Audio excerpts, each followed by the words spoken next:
For centuries, Northeast Asia has been shaped by trade. Isolated nomadic tribes in Mongolia and Manchuria played a key role in establishing overland trade routes. Russia's lack of warm water ports meant Moscow has long fought for access to year-round shipping, and the Japanese Empire's ambitions for a foothold on the continent have shaped the region's history, geography, and politics.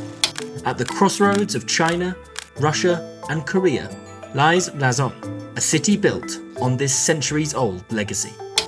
But how did this northeastern corner of Korea, isolated by mountains, become the country's first special economic zone? And what does that mean?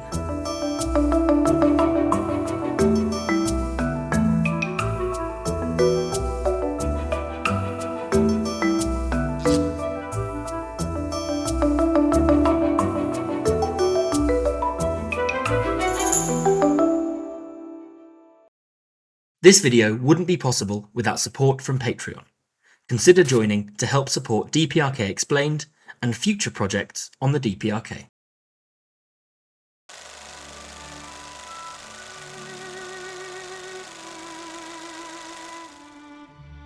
The importance of the area we call Rajin today stretches back centuries before it became a special economic zone. Although there are no official records of settlements in the region during the Goguryeo and Balhae periods, the strategic position at the mouth of the Tumen River likely meant the area saw use as a crossroads for trade between the isolated Japanese islands and the regions that today comprise Manchuria and the Russian Far East. During the Joseon period, whilst the region remained sparsely populated, it was still a strategically significant area. Where once the settlement and natural port had been nestled deep within Korean territory, the borders of the Joseon Kingdom meant the region found itself on the frontier, part of a controlled border region neighbouring the Chinese dynasties and the Jurchen people of the Far East.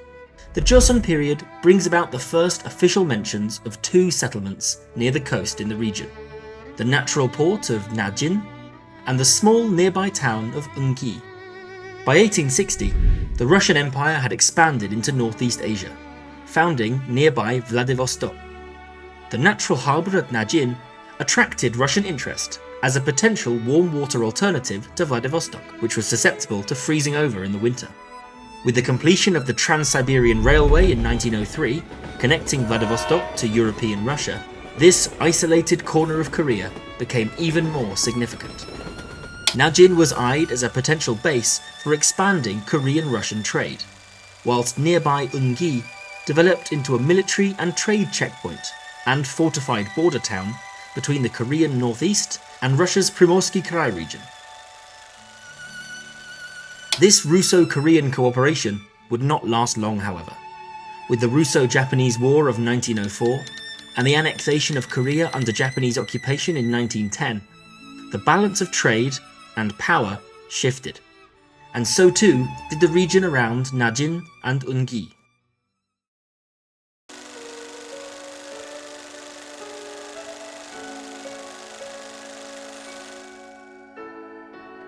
With the annexation of Korea into the ever-expanding empire of the imperialist Japanese government, Rajin saw significant investment as a key shipping centre, moving goods between the Japanese home islands and the occupied Korean and Manchurian territories.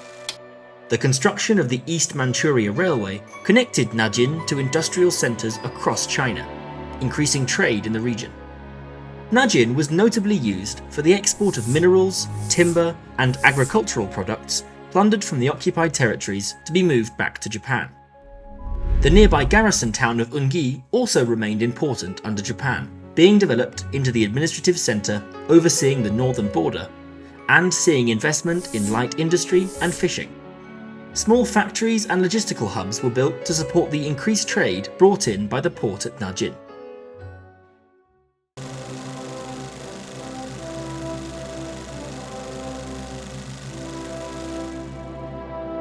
1945 saw the end of the Second World War, the defeat of the Japanese Empire, and the liberation of the Korean Peninsula. With the casting off of the occupation by the anti-Japanese guerrilla forces and the Soviet Red Army, work began under the new Soviet Civil Administration and People's Committee for North Korea to establish a provincial government under a socialist system.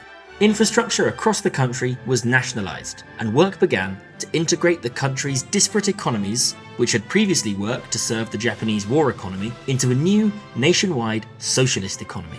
The factories and ports at Rajin and Eungi were brought into this new national system, repurposing them to serve the socialist economic plan.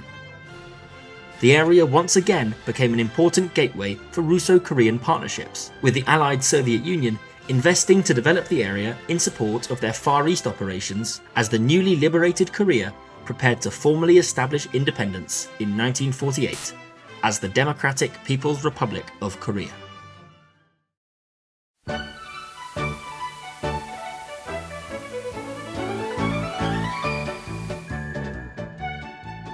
Despite heavy bombing by the US forces during the Korean War, the Rajin-Eungi area was rebuilt along with the rest of the country as part of the Cholema movement, and continued to expand with support from the USSR and the newly inaugurated People's Republic of China. Eungi took a new name in the 1950s. Embodying the spirit of the Korean Revolution, it became Sonbong, literally meaning vanguard. The region saw the development of shipbuilding, and more factories began to spring up as the work of constructing a post-war economy began. During the 1960s and 70s, Rajin Port was expanded as it became a key linchpin in the trade network of the Eastern Bloc, handling not only trade between the DPRK and foreign countries, but also facilitating maritime trade for the Soviet Union, China, and the socialist world. As the area developed, new industries and exports began to appear. Food processing, seafood exports, and fish canning became some of the key industries for Rajin, whilst Sonbong continued to expand as a centre for light industry. The products of the region's coal mines, forestry industries, and chemical processing factories could be transported through its own small port, the larger port at Rajin, or via the ever-increasing railway network, which had seen the completion of the Cheongna line from Cheongjin to Rajin in 1965. By the end of the 1970s, Rajin had become one of the busiest ports handling shipments to and from Korea and the Socialist Bloc. And as the 1970s became the 1980s, more focus was put on building cooperation with the neighbouring allies of the Soviet Union and China. The logistical hub at Rajin and Sonbong became a vital cog in this international relationship, as it was the closest region to the Korean-Soviet border, and one of the largest industrial centres near the northeastern section of the Sino-Korean border.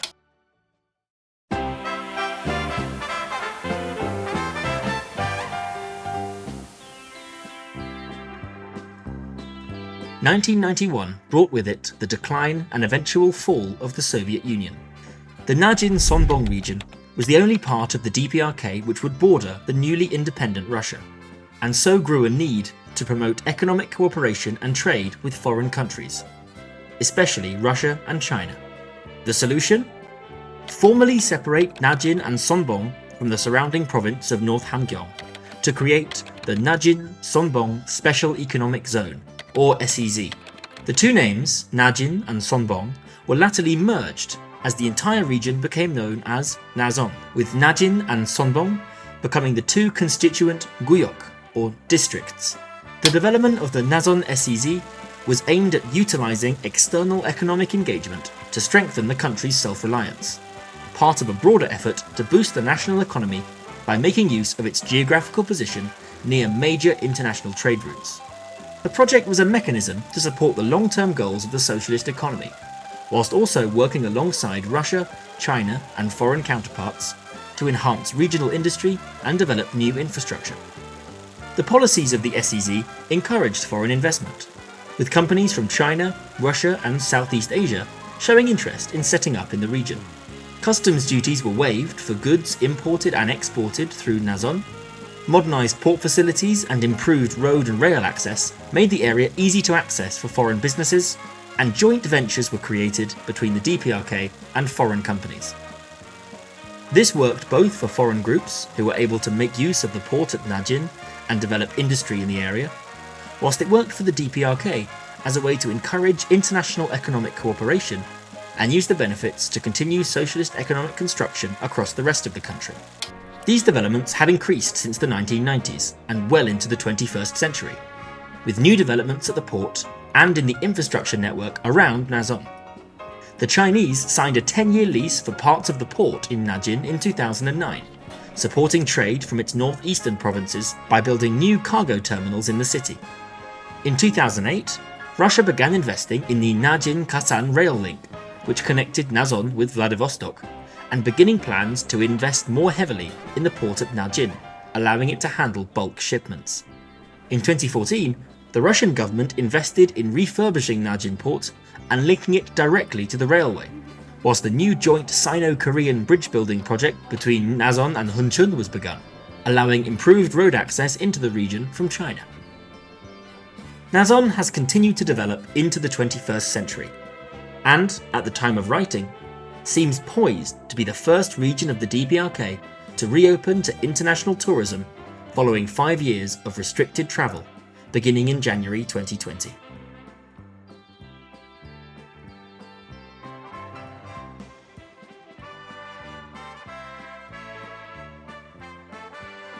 For centuries, this small corner, isolated by mountains in the far northeast of the Korean peninsula, has played a pivotal role in regional trade across Northeast Asia. It seems more likely than not that this key role will continue, due to its natural geography and the recent developments in infrastructure which make the region able to handle overland and maritime trade. As plans are put in place to bring back foreign visitors to the DPRK for the first time, and Rason prepares to serve as the vanguard for tourism in 2025, why not pay a visit to Rajin and Sonbong to see the present-day result of centuries of being at the heart of regional trade? Thank you so much for watching this video and supporting the channel. If you enjoyed the video, please like and subscribe to help the DPRK Explain project continue and grow in 2025.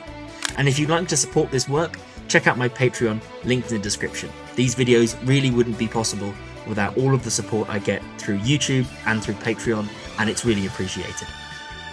If you want to listen to some of the music from this video, or DPRK music in general, check out my DPRK Explained music channel, which is also linked below, where I've been cataloguing and uploading some classic music and excellent songs from the DPRK over the years. I've recently uploaded a couple of new projects to that channel, Pyongyang radio videos, which are a collection of songs mixed in with English language radio and documentary broadcasts. So let me know what you think of those, and if you'd like any more of them.